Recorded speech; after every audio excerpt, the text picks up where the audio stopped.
ինչ սպասել այս գործընթացից։ Գիտեք, ես քանիցս իմ կարծիքը արտահայտել եմ, իմպիչմենտի գործընթացին ես դեմ չեմ, որովհետև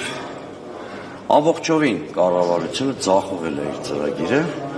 ավելին ասեմ, մենք բացահայտ պայքար ենք տեսնում հանրապետության քաղաքական, քաղաքակրթական ինքնության դեմ։ Այս առումով բնականաբար ես դեմ չեմ կարող լինել իմպիչմենտի գործընթացին։ Մյուս կողմից, իմպիչմենտի գործընթացը հնարավոր է, եթե գոյություն ունի համաժողովրդական հուժկու շարժում։ Ինքնին հասկանալի է, որ առանց նման շարժման իմպիչմենտի գործընթացը հաջողվել չի կարող։ Երրորդ կարևոր բանը, որ պիտի ասեմ, դա այն է, որ իմպիչմենտի գործընթացը պետք չի միայն վերջնարդյունքի տեսակետից դիտարկել, իմպիչմենտի գործընթացը ինքը բազմաշերտ գործընթաց է, որը առաջին հերթին ընդդիմությանը թույլ է տալու օրակարգ թելադրել։ Ասում եմ,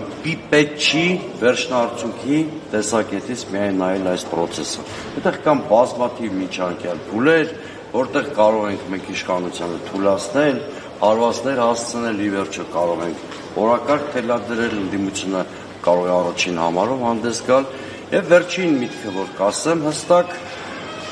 երբեք չի կարելի հակադրել իրար իմպիչմենտի գործընթացն ու դրությունները։ Դրանք ընդհանրապես գործիքներ են, որոնց միջոցով քաղաքական ընդդիմությունը փորձում է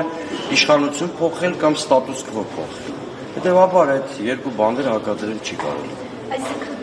Ղարաբաղյան ընտրություններին մնացել է ավելի քիչ քան 1 տարին է, արդյոք բավարար է այս ժամանակահատվածը։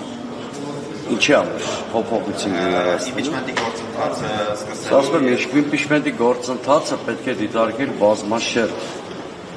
Միայն վերջնարդյունքի տեսանկյունից չի կարելի ուրեմն այդ process-ին նայել։ Միշտ բավարար է։ Եթե ընդդիմությունը ունի ստրատեգիա, որտեղ իմպիչմենտը ոչ թե նպատակ է, այլ գործիք է, երբեք ուշ չի։ Ավելին ասեմ, երկու զույգ խմբակցությունները խորհրդարանական նման առաջադրանք ունեն ժողովրդից։ 2021-ին նրանք մանդատ են ստացել բացառապես իմպիչմենտի գործընթաց հարուցելու կամ Նիկոլ Փաշինյանին իշխանությունից հեռացնելու համար։ Կմիավորվեն բարձր։ Ես չեմ ուզում կանխատեսել ընդդիմադիր ամենամեծ խմբակցության վարքագիծը, չեմ կարող վստահ ասել դրանք ստորագրություններ կդնեն, թե չեն դնի։ Ամեն ինչ կախված է իմպիչմենտի գործընթացը նախաձեռնող քաղաքական միավորը ինչպիսի ճանապարհային քարտեզ ունի։ Կրկնում եմ, ոչ միայն Հայաստան դաշինքի պարագայում, այլ նաև իշխանության պարագայում շատ մեծ դեր կարող է ունենալ հանրային ճնշումը։ Եթե կա հանրային ճնշում, տարբեր արդյունքներ կարող են արձանագրվել։ Չկա հանրային ճնշում,